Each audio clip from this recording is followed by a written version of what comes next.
Good evening, Shucker families. Welcome to tonight's table talk with Kim Sandlin and Alicia Newell over your students' accommodations.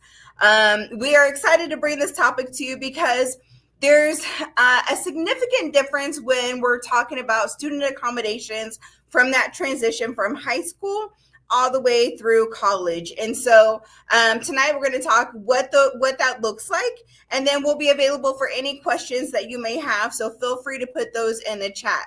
For those of you who have never joined us before and this is your first time, welcome.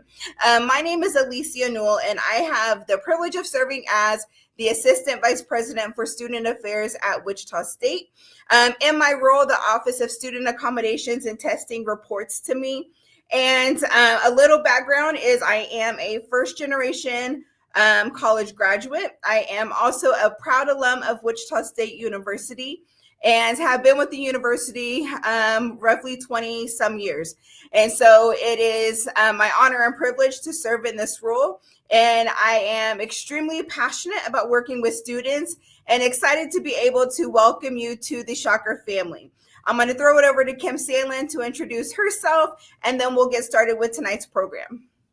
Hi, everyone. I'm Kim Sandlin. I serve as the Director of Student Success here at Wichita State, and I am an alum of the university as well, and I've seen many of you I know in person. We have seen many of you in person so far this summer at orientation, and we will be seeing some of you yet to come this summer. So we're glad to be here tonight. This is a great topic, one that I am passionate about as well, because I have an incoming freshman who is going to be taking advantage. He might take advantage. He's set up to choose to take advantage of classroom accommodations. And so we'll talk to you about how to set them up, and then it's their choice if they use them and how that all works. Tonight, I've recently been through this process, and I'm happy to connect with parents who may be questioning or struggling or wondering what that's like from a parent perspective. So happy to be here tonight. All right, so we are going to go ahead and just jump right into the presentation. And again, if there's any questions at all throughout this presentation, feel free to put those in the chat, and then Kim and I will address them here at the end. And so tonight I'm going to present on behalf of the Office of Student Accommodations and Testing. And at Wichita State, this is a office that is really committed to serving our students with different abilities and making sure that they receive the same access and support that any of our students would need on campus. And so what the Office of Student Accommodations and Testing does is they provide accommodations and testing support to all students who are registered with their office. In addition, it's making sure that they are helping to remove barriers for students with disabilities. And that comes in the form of being able to truly advocate for them when it comes to needing resources, advocating in the classroom, if something's not working, specifically related to their accommodation, and making sure that they're working with the instructor to provide those resources for them to be successful. And lastly, promoting student independence and access. And this is where things kind of differ a little bit, where we're really promoting the student independence and helping them to gain those skill sets that they'll be able to use beyond college in regards to how to advocate for themselves when it comes to needing accommodations, whether it's in the workplace, in the classroom, for them to be able to be successful. So this is a question that we often get, and it's who qualifies? Does my student qualify for accommodations? And the simple fact is, if your student in high school has had a 504 or an IEP, yes, they do accommodate and qualify. Or if they have any physical or mental disabilities. And so with that is that there must be conditions that sustainably limit major life activities and come with a form of documentation. And so when you're meeting with our team and filling out the information in order to get connected with services, we are going to ask for documentation. If your student has a previous 504 or an IEP within the high school, you can simply submit that, and that will be sufficient in order for us to move forward with accommodations at Wichita State. So examples of support conditions and what does that look like? And so when we're talking about learning disabilities, this is like dyslexia, ADHD, ADD, medical conditions. A lot of students, we're seeing more and more students coming in with maybe diabetes or epilepsy. And so being able to have accommodations for those specific medical conditions, because if your student is out of the classroom for any type of medical conditions, this year for orientation, I've already met several parents who said, my student has this condition and they may need to be out for a period of time should it act up. And that could be anywhere from 1 to maybe a week or more. And so as long as we have the accommodation set in place in the beginning of the semester, we're able to work with the faculty in order to make sure that they're giving time out of classroom to meet that student's accommodation. The next one is mental health. And this is anxiety, depression, things around that are really connected to the mental health and well-being of our students. And across America, the number one increase when it comes to a diagnosis for disorders for students that we're seeing within student accommodations, it is focused around mental health. And a lot of times folks think, well, oh no, they don't need an accommodation for that. If your student suffers from extreme anxiety, if they have a depression, and it may be seasonal depression, so it might not be all the time, but it could be once a year where it's just really hard for them to focus or hard for them to get out of bed. If they have that documentation on file, they're able to get the accommodation should they be missing class. And so making sure that we have that to be able to support them. And then sensory impairment. And this is where we're looking at hearing, vision, and being able to provide that level of support, not only to the student, but also making sure that we're helping them get registered for classes a little earlier if there's specific classes that they may need in order to be able to have those time slots available to accommodate if we're needing to get an interpreter or something of that nature. So what might the accommodations include? And so this is what looks a little different. Once your student signs up to have an intake appointment with our Office of Student Accommodations and Testing, we're going to meet with them to talk about what does accommodations look like. And so they can tell us what has previously been done in the high school for them, what has historically has worked. In addition, we're wanting to say, are there things that maybe be offered that they're not aware of?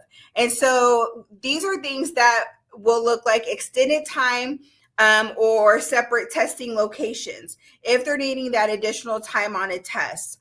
Note-taking support or lecture recordings.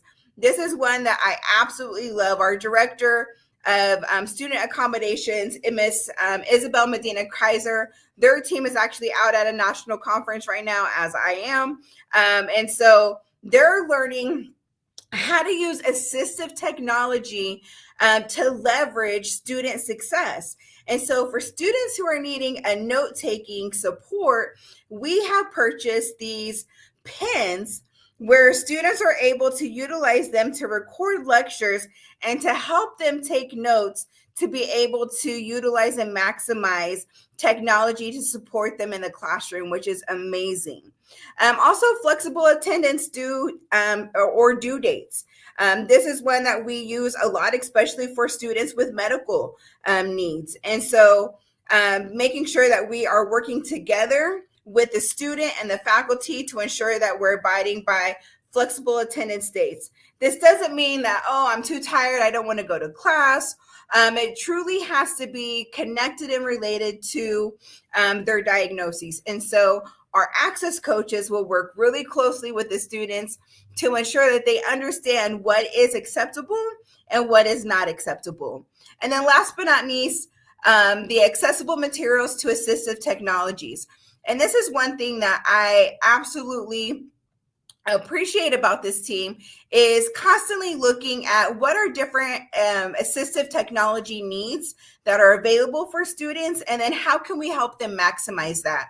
One of the recent ones that we purchased this past year is called Kurzweil, and Kurzweil is an online platform that students can add into their browser that can help them create online study notes. It can help them highlight, do different things, create test bank samples for them to practice. It is an audio. And so if your student has a book that they're using for a class, they can go and upload it, and then it can actually read the chapters to them. And so when I think about our students specifically with ADHD, to have them sit down and read 3 or 4 chapters to be prepared for class that week, it's going to take them a little bit longer time to do that. But if they are downloading it and they are listening to it while they're doing other things, and that tends to help them a little better, it is a phenomenal resource for them to be able to maximize resources to enable their success. So steps to register. It is very simple. Literally, first step is go to wichita.edu/OSAT. And you can use the QR code right now if you like, and that will take you directly to the Office of Student Accommodations website. From there, you're going to click New Student, and you are going to fill out the application online. When you're completing the application online, the second step is to upload your documentation. This is a part that you will need to do. If you don't have your documentation, when the access coach contacts you for an intake appointment, which is the third step, they may ask you to bring that documentation with you or ask you to upload it before the appointment. And this really helps us to be able to determine what level of support does your student need. And so it's important for them to be a part of this process, because not only do they need to do it this time as an initial intake, they will also need to do it every semester moving forward to continue services with this office. The fourth step in registering, it will allow for your students to send letters to their instructors. When they meet with the access coach, we'll go over with them, how do we send letters to instructors to notify them that your student has an accommodation with our office. One of the things that we hear a lot from students is, I don't need accommodations anymore. I don't want accommodations. And it's not because they don't want or need them. They don't want anyone to know that they have them. And one thing that I will tell parents over and over again, and Kim will support this, is that students need to have this on file should they need it. And I say should they need it because if something happens mid-semester and they don't have that accommodation on file, we can't go back and retroactivate that. Because it's not on file, we're not going to be able to support. And so we want to make sure that it's very clear that it's there as a backup should students need it. And the only people who ever know that the student has the accommodation is the instructor. And so a lot of times, even when we are meeting with the student, we will not reach out to the instructor unless the student gives us permission to, because we want to protect their privacy. And so if the student says, hey, can you help me with this instructor? Yes. What are you wanting us to share with them? And that way we are working with the student, but really we're going to work with the student to help them have that conversation with the instructor. And if they need us to step in to help advocate, that's where we will come in. And so again, that follow-up with professors, that is something that our team will do in conjunction with your student. And then really encouraging students to have a conversation with the faculty on this is the accommodation that I have, and what does that look like for your classroom? Each faculty is different. They work with us hand in hand, but really wanting the student to take advantage of cultivating that relationship with the faculty in order for them to be successful in the classroom. All right. So, as a parent, what do you need to know about your students' accommodation? First things first, for those of you who have attended orientation with Kim and I, you know FERPA. If you do not know our friend FERPA, let me tell you, FERPA limits your access and it really supports your students' independence. So that means that once your student is enrolled at a university, specifically Wichita State in this instance, and once your student is enrolled, all communication goes to your student, and we are not permitted to share information with families until or unless the student gives us permission. And so, one thing that we'll do during the intake appointment is we will ask if there is anybody that we should be giving permission. They say, hey, we need you to sign this to give us permission in order to talk with X, Y, and Z. And so while you're having this conversation with your student, make sure you're asking them to sign you up for a FERPA release when doing the intake appointment. As a parent, I encourage you to attend that first intake appointment with your student. That way you can listen to what this process looks like, but really leaving space for your student to answer the questions and to navigate what this is going to look like moving forward. The second thing that you need to know is we really need to encourage self-advocacy and communication. A lot of times what we find is that students who are new and need accommodations at the university, we have a lot of parents who want to speak for them or on their behalf. And what you will find and learn really quickly is that we want that to be your student, because if you and I fail to teach your students how to advocate and navigate the university, we have failed them as a parent and as an administrator in helping them be successful. And so we really want to make sure that we are encouraging self-advocacy and communication. And then if there's something that is not being met, that's where we want them to be able to come and say, hey, this isn't working. How can you help us help our student? And the last thing is that we're really here to help students succeed.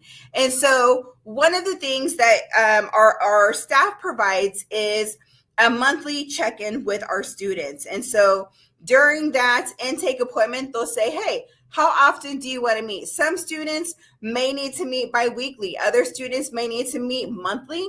Some may say, hey, we're going to do a check-in once a semester. And so during that, it's really, how are the accommodations working for you? How are you doing in class and engaging with other students? Are there anything that we need to be aware of so that we can help make sure that you're successful, not only in the classroom, but outside of the classroom? And so making sure that they are adhering to those appointments so we can help them be successful. The last thing is, that's testing and student accommodations. And so if your student is in need of support, if you have questions, they are located in the new Shocker Success Center on campus, which is across from the Radigan Student Center in room 118 on the first floor. You can email osat@wichita.edu, call to make an appointment. But the best thing is to complete that intake form online, and that will go directly to the staff. They will reach out to your student to schedule the intake appointment. And from there, they'll be able to coordinate and get everything scheduled. And so that's pretty much the bulk of what we're doing with within OSAT. Let's see here. Ooh. All right, I'm going to bring Kim back into the picture. And I am out of my office right now. And so, I'm trying to, technical difficulties here. All right, if there's any questions, I'm happy to answer any of those. And go. All right, sorry about that. You're good. I am at a conference, folks, and I do not have my normal access, so please forgive me. But You're we doing wanted to make great. sure we were able to bring this to you. There are, Alicia, there are a couple of questions, just one comment and a couple of questions. So I'll play you as the hostess tonight and you as the expert. So our friend Ron says those smart pens, those C pens are great for students, and they really are. This is one of the resources that was made available to my student as well during he's got dyslexia, and so that was an option for him. They are wonderful, and fun fact, you can purchase them outside of OSAT if you're interested. But the first question from Tanya is along the lines of those pens. If he has an accommodation to use that, does he get to keep it while he's a student? Does he turn it in every semester with each class? Do they purchase one? What are those options for those C pens? Great question. And I just want to give a shout out to Ron from Texas. He is a super shocker dad. He successfully graduated a kid recently. And so I appreciate Ron joining us and staying in the loop. He is a huge advocate for everything Shocker Nation. Thanks for being with us tonight, Ron. But to Tanya's question, absolutely. We will provide the smart pen directly to your student during that intake appointment. The student is allowed to keep that pen for the semester, and we allow them to check them out for the semester because we're evaluating if we need to switch it out and do a rotation, do any kind of repairs with them. And so they will turn it in at the end of the semester, and then they can check it back out the next semester. And so that is something that they do get to keep. And we will have them available for the entire year if that is something that they have been given. One of the things that I will say is that we will provide students specific assistive technology that is granted to them from the university that they may never have had access to before. And the goal with this is that we want them to be able to see how can they utilize assistive technology now, so when they get into workforce, they know what works for them and what doesn't work for them. And so if they see that one of the smart pens works great for them to take notes in meetings, to keep track of things, this is something that they may want to purchase on their employer. And so great question, Tanya. Okay, sorry, you were buffering for me a little bit. So I'm not sure if everybody caught the full answer, but I just wanted to make sure you are able to purchase one on your own, or OSAT will give that tool to your student. It's available to your student to kind of check out. And once you check that out with OSAT, they'll go over how long you can have it, what the return kind of rules might be there as well. So hopefully you guys caught that. Our next question from Amy. I know many textbooks are virtual with an opt-out option. Is there an accommodation to receive printed materials rather than virtual? Yeah, that's a great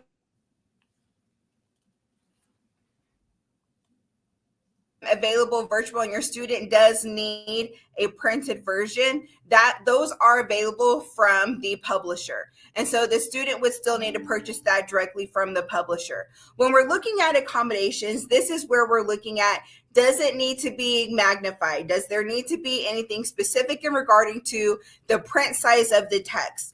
Do we need to get the text and get it transmitted into Braille, for example? That's where we will use the student's textbook to do the work.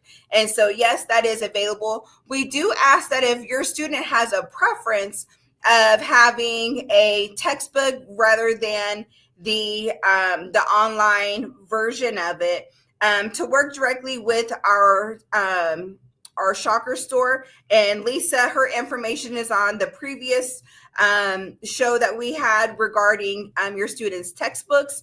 And she gives a lot of really great support and answers to this question of coming in early, making sure you look and see what those modalities are available for textbooks, and then they can help you find this best suit for your student if we don't have it there on campus. Great. Thank you. And another question popped in here. I'm a veteran dependent, and I'm planning on joining organizations this fall. Do affiliations affect the accommodations that I can get? No, it is not. And so that's exciting. We want students to get engaged outside of the classroom. And so if there are specific accommodations that you need within, whether it's a student organization, if it's during an internship, if it is in whatever it may be, working with our student accommodations access coach, they will work and say, hey, these are the things that we need to do and who we need to talk to make sure that those are implemented.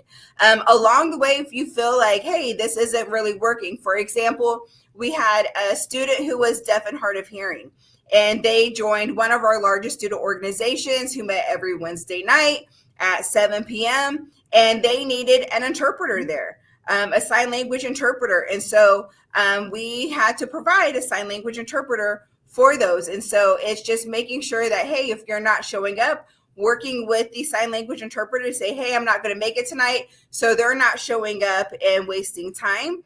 But yeah, we do all of that. We're pretty good at making sure that we're meeting student needs. And that's, not a problem at all. We love to see that on campus. Yep. We have a student transition mentor on our staff. You might have seen her at orientation. She has a sensory impairment. And so we have interpreters at orientation because she cannot hear if someone is behind her and they have a question and they're yelling her name and she's just going about her business. So those interpreters are there to help her. So whether or not, you're joining an organization, you're getting involved, maybe you are coming with an affiliation like a veteran dependent. The services are provided in the classroom and outside of the classroom as well. We just need to work ahead of time to make sure the out of class accommodations are set up, and whoever is, that's a kind of a voluntary thing. And so we just have to have that conversation so that we're all in agreement about the accommodation and what that looks like. Inside the classroom, OSAT's got everything covered. So they do really, really good work. So one thing I wanted to mention is that even though, your official high school records are coming to Wichita State, we will not get those, any of that paperwork on a 504 or an IEP with your high school information. So I can't remember, Alicia, if you mentioned this or not, but, for our kiddo in middle school and high school, that information kind of followed because the school district kept it, and we were in the public school system and they moved it kind of from school to school, and they all told the teachers, and it was all kind of a thing that just kind of happened, and it was great. Now we don't have any way of knowing as an institution whether or not your student received that accommodation. So you need to make sure that you all are contacting OSAT. It's got to come from the family to make sure that the university just knows that they need that. So, all right. Oh, one for me. As I bring prospective students, does the school have a Success Center open on the weekend? Or are they only open Monday through Friday? Great question, Ron. Sometimes it depends on the weekend, but typically we are closed on the weekends. We have our tutoring center that was open some hours on Saturday mornings, but we just didn't have the student. Imagine that. The students did not want to study on Saturday mornings. What? So we are not open. The building closes, I believe, at 5 on Fridays. We are open extended hours when classes are in session. The building is. So we'll be open then. But unfortunately, we're not open on the weekends. However, there's sometimes we have some special events going on. So it's always worth, asking about. So contact us in advance and we can see, we can let you know if something's happening. So, all right, more questions. Does a CPIN work on electronic books, or will we be required to get print copies?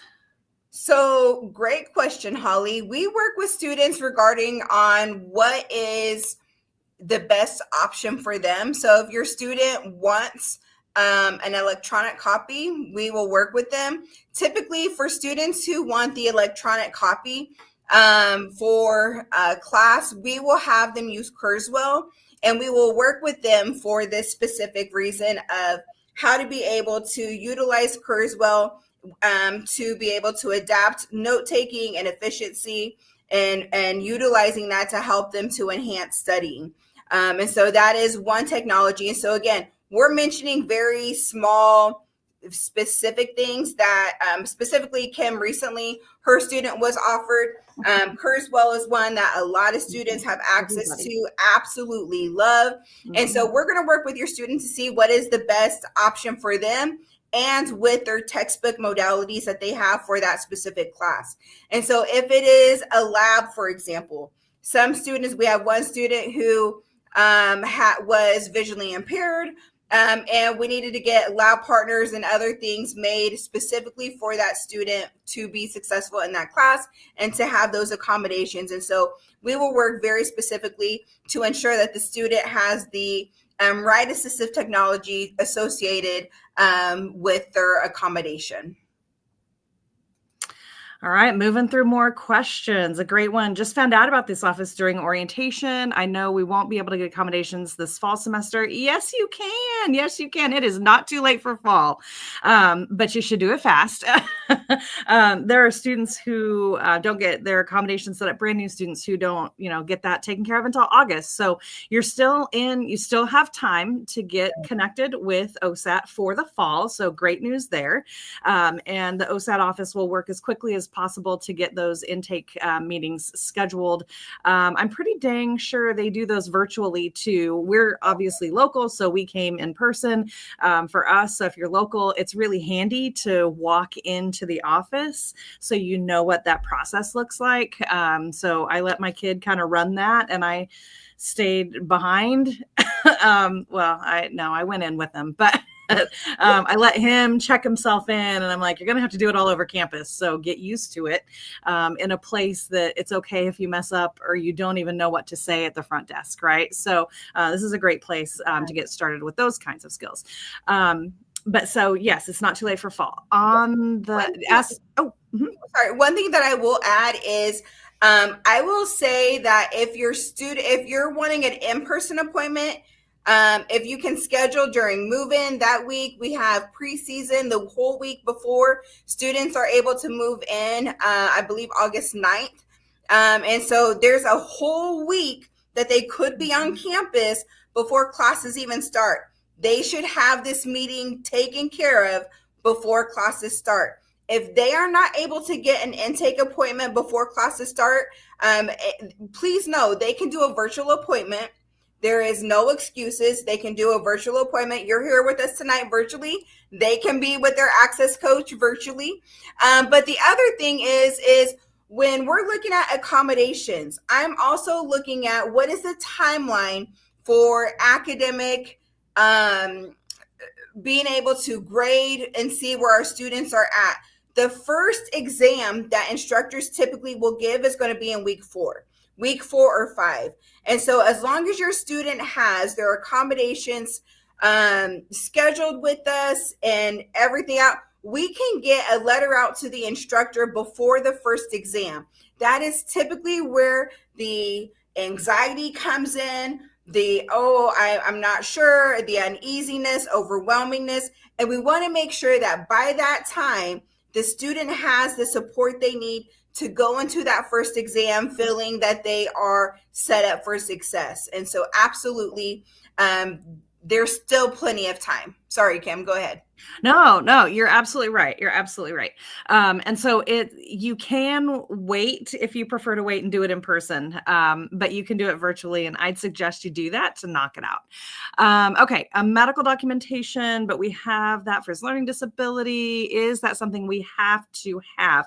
What I uploaded for my student was the high school documentation, the PDF that was uploaded to the high school. That was the same documentation that I used for OSAT. So whatever you used in your high school, they will be able to review. Now, I can't tell you exactly, any medical kinds of things or anything like that, but that's what my experience was. And so any documentation you had uploaded for high school, or that you can grab off from your student's record from high school to then upload into the OSAT system, should work for getting started at least, and having that intake meeting. And they'll let you know if you're missing anything between the time that you apply for accommodations and your meeting time too. So that's always helpful. Yeah. Can't say anything different. Again, that 504, some students or some institutions or high schools call it the 504 an IEP. Others may say it's like an LEP, a learning education plan. And so whatever your high school had on file for the learning disability, we can use that as the documentation for the university. And that gives us a really good baseline of where they were at and what is needed in order to continue for them to be successful. Yep. Great question. All right. Alexis, if I am not yet in an organization, but you're applying, would I still put the affiliated with those groups for accommodations for the fall? Probably, I would say yes, probably a good idea. If you do that, Alicia, what would you say? Yeah, I would honestly, Alexis, the beauty of accommodations is that as long as you're registered with OSAT, okay, as long as you are registered, you can say, hey, I joined this organization and I'm needing this within my chapter house now. They will then work with you to work with your chapter to ensure that that accommodation is being met. And so you can say, yes, I'm interested. And within the OSAT process, you will be assigned a access coach who's going to be your personal kind of like coach and guide on campus. And so they're going to check in with you. And so at any given time, you can go in and make an appointment with them. You can email them and say, hey, this is something that I recently got engaged with on campus. Can you make sure that my accommodations are transferred over to this organization now? And they would be happy to assist you with that. So that's a great question. Yeah. Any details on severe gluten restriction options? Yeah, so we haven't talked about dietary restrictions. We've mainly been talking about kind of the academic restrictions. I will say that we had a parent at orientation, I guess that was just yesterday, seems like a little longer than that, but just yesterday, come up and tell us what a great job the dining folks did in Shocker Hall, because she specifically had pretty severe allergies, and she let the dining staff know, and they were adamant that they were going to get her something that accommodated her and was safe for her to eat. So I would 100% say that they will be happy to work with your student. I know Jamie is the dining services general manager, and she also has gluten, pretty severe, I think, gluten sensitivity too. And so she's really in tune to making sure that we're meeting the dietary restrictions if your student's on a meal plan or has options. And here's the key, because we also had students on our staff who were with gluten sensitivity in particular. And they would go up to the counter and they would say, oh, I need the gluten-free option. And they might not see the person, maybe they didn't hear him, or maybe they grabbed the wrong thing, and they wouldn't speak up for themselves. They didn't say, no, I needed the gluten-free, it's the one over there, kind of thing. And so you may just have to prompt, your students may have to prompt a little bit in the beginning, but they will work with dietary restrictions on the regular over in the residence halls and on campus, and in catering as well. We always try to have those options available as well. So great question. Oh, yes. We love shout outs. I can't tell you how much we love shout outs.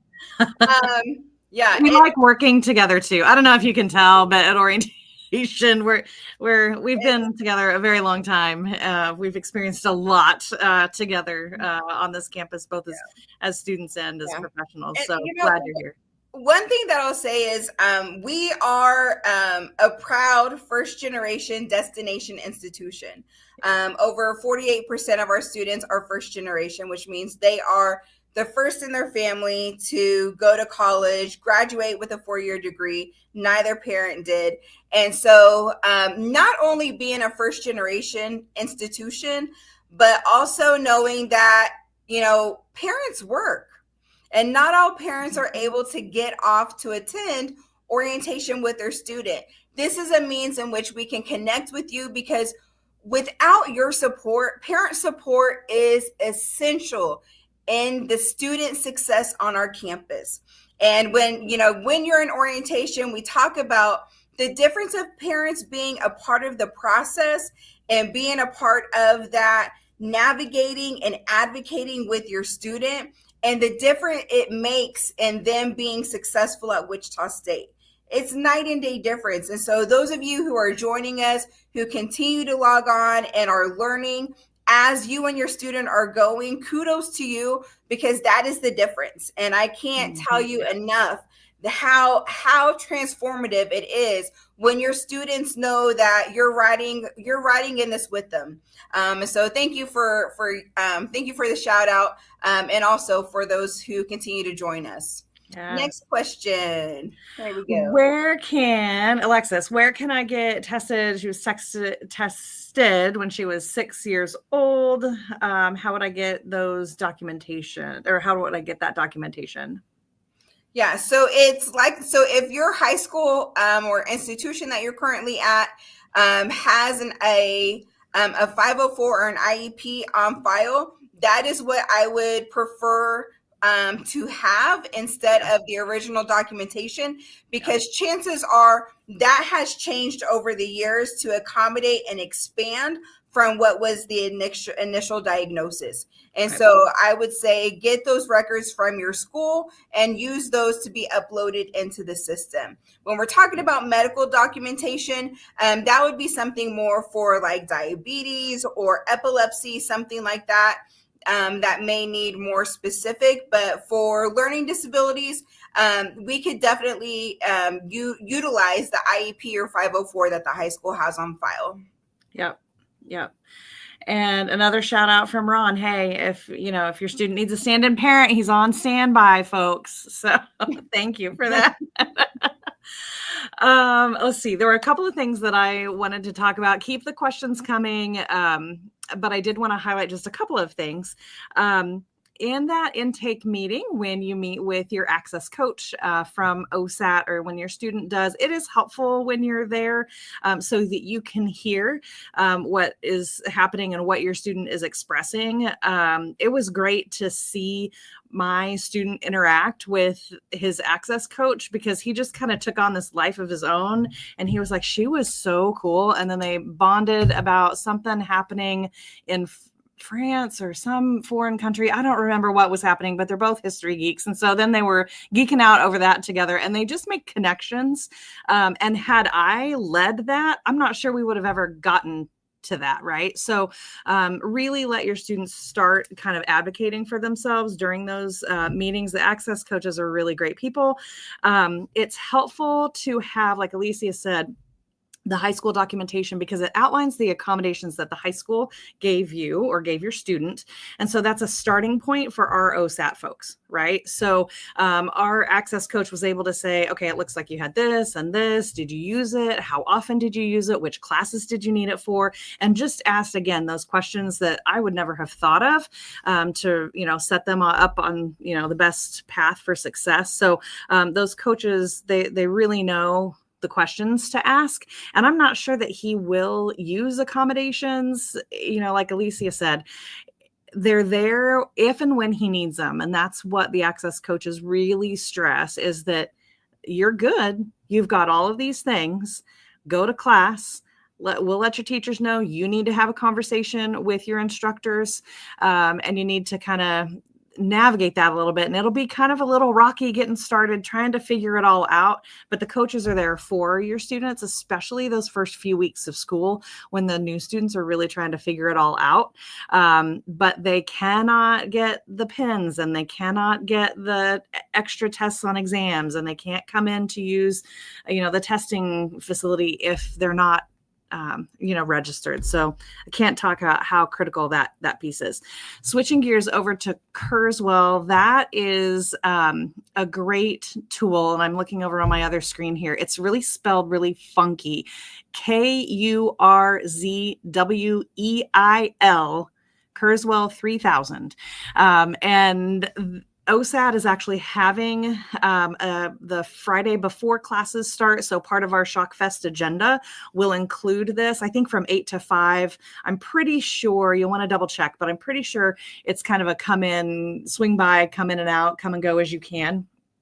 But after ShockFest kicks off at noon, that afternoon, if your students want to go into OSAT and get set up with the Kurzweil software, if they're bringing their laptops or assistive devices or whatever they have to get that onto their devices, the OSAT staff is going to help them with that. So make sure that you do that. That's the Friday before classes start. I think it's the 15th of August. And so again, it's the text to speech, it's writing support. I'm just going down the list here, study tools.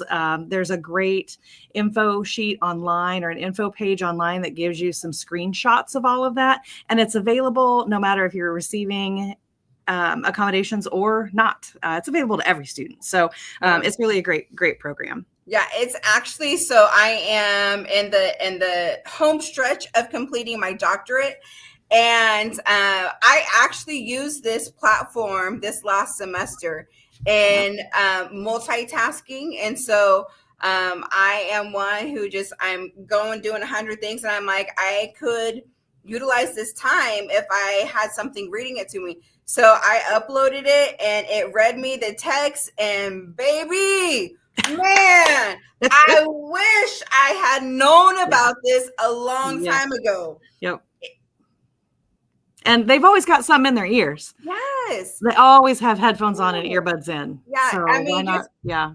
The different levels of things that this platform can do for students, especially our highest population right now of students with needs of accommodation is our students with ADHD.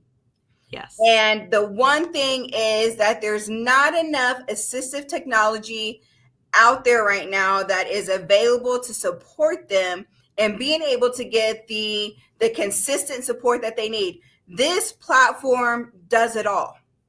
And it's simply that our students have to take advantage of it. One of the things that Kim and I talk about a lot is students have to show up. As students, the only reason they will fail at Wichita State, and I believe this with my full being, is because they fail to show up when we reach out. There's multiple outreaches that this team will do to ensure your student success. But if they're not looking at email, they're not responding to texts and phone calls, then there's minimal that we can do to help them because they're not responding to that need. And so if students saying, yes, I need this, I'm interested in it, I want to see what I can do to be a better student, show up and be taking advantage of things like this with preseason, even if they're not able to go to attend that during ShockFest, being able to stop in at any time. We will have staff and students on standby who's able to help show them how to utilize that software. And again, get in it, play with it. You cannot mess it up at all. It's very easy. If I can do it, trust they can do it. Very simple. So all right. Another question, Kim. So switching gears, and then I want to circle back to OSAT. Does the financial aid office do virtual appointments or just phone or email? Yes, they will do virtual appointments. So you can go through your Navigate app, you can get those scheduled, and they'll be happy to connect with y'all virtually. It pretty much anybody can. Yeah, Alicia, go ahead. Yeah. So with that, you're saying, does financial aid does your student need to schedule an appointment with financial aid? So this is where I'm going to get on. I am the shocker mama of Wichita State. And in orientation, I talk about the importance of going from doing to coaching to moving to the sidelines. I'm going to say that one more time. We're doing, we're coaching, we're moving to the sidelines. And when your students are making appointments, your students are making the appointments, they are then asking you to join the appointment. They are then giving permission for you to engage in the appointment. And this is all helping them to advocate in that process. And so making sure that because the other part is, if a parent calls financial aid or the registrar or me or Kim or anybody else on campus, if we don't have that release, if you do not have the proxy access that is granted, if you don't have FERPA, if you don't have the authorized user, then we will not be able to give information out. And so making sure that you go back and review the previous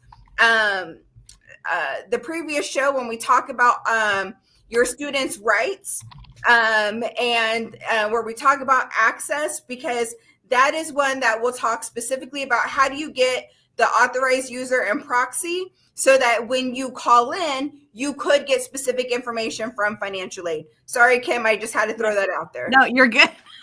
You're good.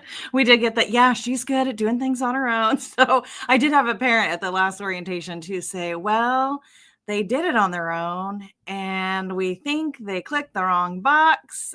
And so I think I need to undo what she did. So there's some of that happens, but we get that from time to time. So, all right, Talitha, I think I'm saying that right. I'm sorry if I'm not. The spelling again for the software is KURZWEIL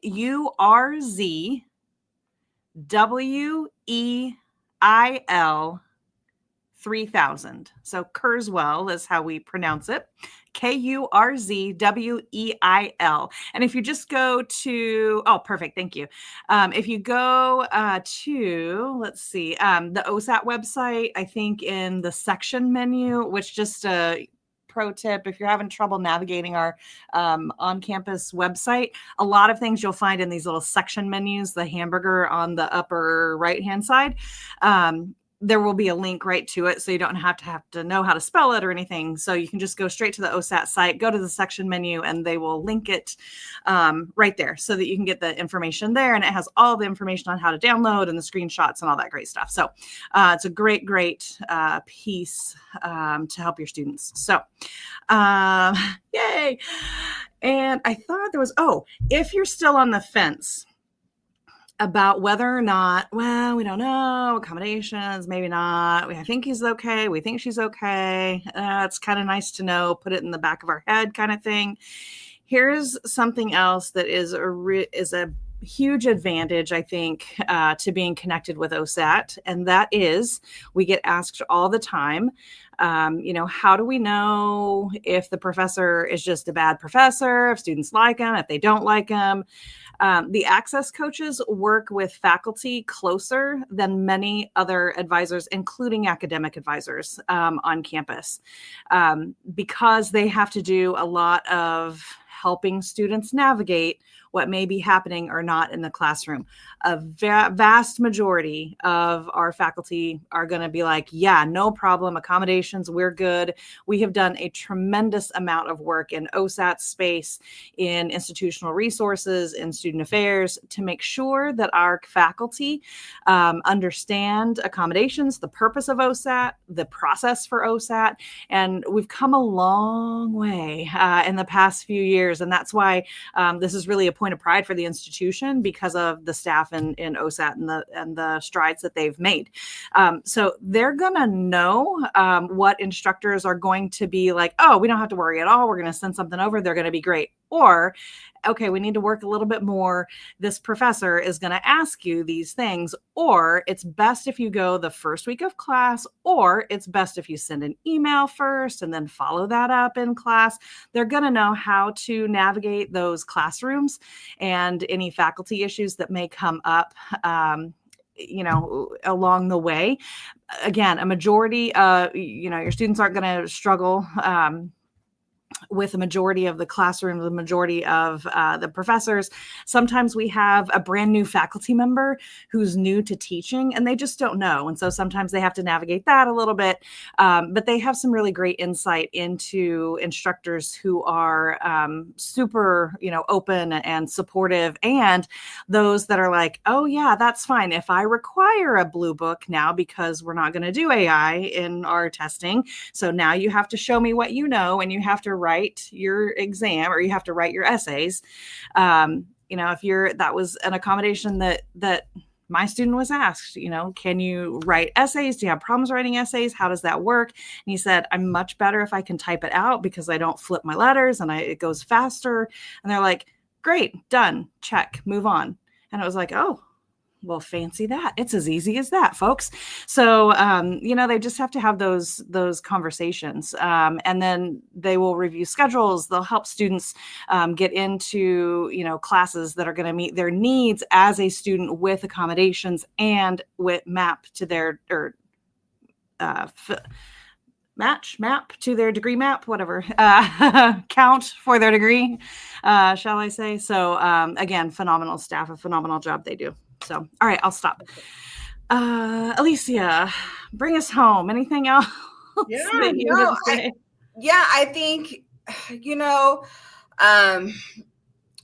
this is one of the hardest working teams on campus. Mm-hmm. And I cannot praise this team enough for all of the work that they do, because when we're looking at the success rates of our students who just need a little extra support, they truly go to bat for our students and making sure that they have what they need in order to be successful.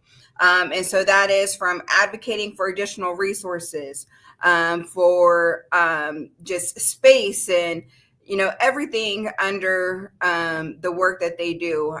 So I just want to give this team a shout out. They are, like I said, at a conference right now, but when you get to meet with them, you'll be like, aha, I see it, and again, it's like Kim said, when your student has this appointment with the team, making sure that you allow them to have space to begin and open that conversation, to create that relationship with them, because that's what's going to be the lingering factor, is do they feel comfortable in that space? And that's what we need in order for them to be able to go back and ask for help, because those are the people who are going to get them across the finish line. And so if your student is hesitant, a lot of students are, I say, this is your safety net. This is a safety net should you need it if something happens, right? If nothing happens and you don't need it, great.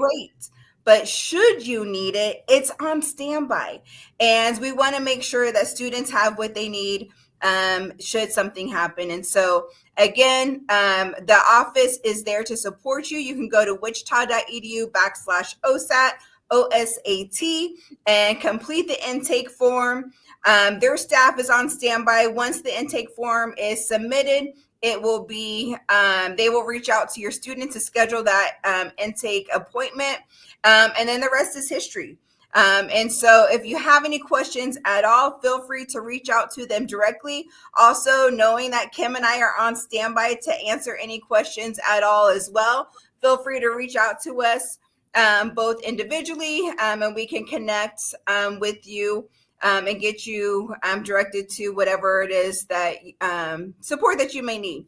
Other than that, I think we're at time. So I think so. Yeah. Thank you for joining us. If you plan on being on campus within the next week for orientation, right? We look forward to meeting you in person and your student. I also want to just do a quick reminder, Thursday. This is the hot topic is your students' finances. What about that bill? How do we read our bill? Does financial aid apply? Has my loan come through? All of that is on Thursday. Do not miss it. You're going to want this one. All right. Until then, folks, thank you for joining us. And, as always, welcome to the Shocker family and have a great night. Bye-bye. Bye, guys.